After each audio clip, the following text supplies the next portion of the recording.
On se retrouve aujourd'hui pour une nouvelle vidéo. Rappelez-vous, c'était il y a à peu près 2 ans de ça. La prochaine fois, on parlera de ceci.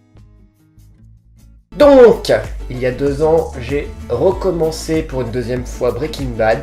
Le problème que j'ai eu, c'est que je n'ai pas réussi à la finir à nouveau. Le premier visionnage, j'avais trouvé qu'il y avait des longueurs.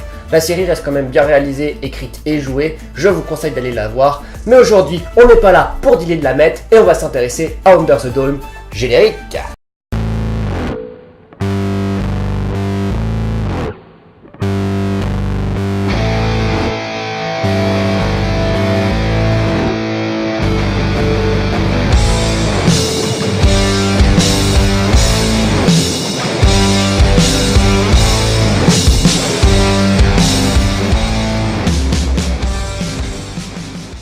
Under the Dome est une série américaine de science-fiction thriller dramatique développée par Brian Vaughan et adaptée du roman éponyme de Stephen King qui a d'ailleurs participé à la production et au scénario de la série. Elle est composée de 39 épisodes répartis sur 3 saisons diffusées entre 2013 et 2015. Au casting, on retrouve beaucoup de monde, voici un petit florilège. Mike Vogel, Rachel Lefebvre, Britt Robertson, Alexander Koch, Colin Ford, Mackenzie Lintz, Nicholas Strong, Dean Norris, Carla Chrome, OMG, Misfits is Everywhere, normal, c'est la meilleure série du monde, du coup c'est normal qu'ils soient aussi là-dedans parce que c'est vraiment des acteurs fabuleux. Eddie Cahill et Mark Eldenberg. C'est tout pour les présentations, passons maintenant au speech. Tout se passe bien dans la petite ville de Chester Mill quand un beau jour, un dôme invisible apparaît et enferme tous les habitants. Coupés du monde, les habitants vont devoir s'organiser pour gérer la crise, les personnages voulant tirer profit de la situation et les différents phénomènes naturels ou non à l'intérieur du dôme. Voici leurs histoires. Ce synopsis est meilleur que l'entièreté de la série. J'avais beaucoup aimé le livre, sauf la fin. J'ai pas beaucoup aimé la série, sauf le pilote et la fin vite fait.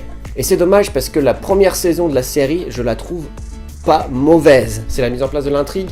T'as envie de savoir ce qui va arriver aux personnages, même si je les ai trouvés un peu banals et sans profondeur. La saison 2 m'a vraiment posé problème. Je trouve que c'est plus un bourbier scénaristique de remplissage qu'un développement des intrigues mises en place. Je me suis beaucoup ennuyé pendant cette saison, un peu comme les habitants de Chester Mill qui ont déjà fait 6 fois le tour du dôme et qui du coup font leur lessive.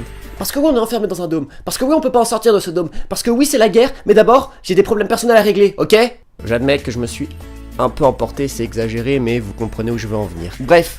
Prenez la saison 2, rajoutez-y un choix scénaristique différent du bouquin et vous obtenez à peu près la saison 3. Intéressante, si vous avez lu le livre, ça vous permet de faire des comparaisons et d'oublier un peu le reste. Si vous n'avez pas lu le livre, je sais pas ce que ça vaut, mais je pense pas que ce soit ouf. Le plus gros problème que j'ai avec cette série, c'est que j'ai l'impression que certains personnages ont été écrits avec les pieds et du coup c'est pas facile de s'attacher à eux ou de comprendre leurs choix. Ils deviennent vite énervants, prennent des décisions insensées et leur intrigue amoureuse est moins intéressante que ta grand-mère qui tricote un pull. Tu sais, ce pull de Noël là en laine rouge avec des motifs de flocons et une tête de cerf qu'elle t'a offert pour tes 8 ans et que tu voulais pas mettre parce que soi-disant ça correspond pas à tes styles vestimentaires alors qu'en fait c'est juste qu'il est dégueulasse mais que t'as gardé quand même le pull. Le pull tu l'as gardé, oui parce que tu voulais pas faire de la peine à ta grand-mère. Il est en train de pourrir là dans ton placard depuis plus de 25 ans. Même cette phrase est plus intéressante que les personnages, quoi. Les points positifs, comme dit plus tôt, c'est qu'il y a une liberté qui a été prise au niveau du livre, et du coup ça te permet de découvrir une nouvelle fin.